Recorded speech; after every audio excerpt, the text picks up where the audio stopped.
என்னடா பெருநாள் முடிஞ்சு 4-5 நாள் ஆச்சு, இப்ப எதுக்கு தக்பீர்னு தானே யோசிக்கிறீங்க?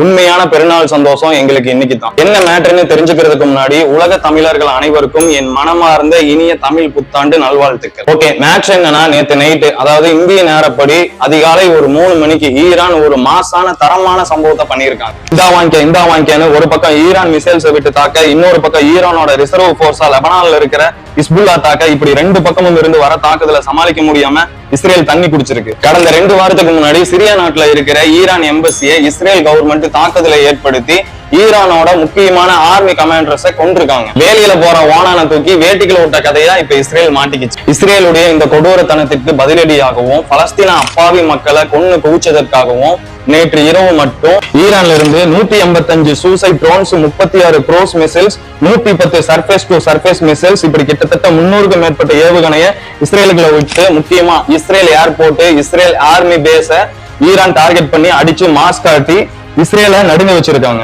இஸ்ரேல் நாட்டு மக்கள் என்ன பண்றதுன்னு தெரியாம ரோட்ல தலைதெறிக்க ஓடுறத நம்மளால பார்க்க முடியுது. உலக இஸ்லாமிய நாடுகளுக்கு மத்தியில ஆண்மையுள்ள ஒரே இஸ்லாமிய நாடு ஈரான் மட்டும்தான். ஈரானோட இந்த எதிர் தாக்குதலை அந்த நாட்டு மக்கள் சந்தோஷமா கொண்டாடிட்டு இருக்காங்க.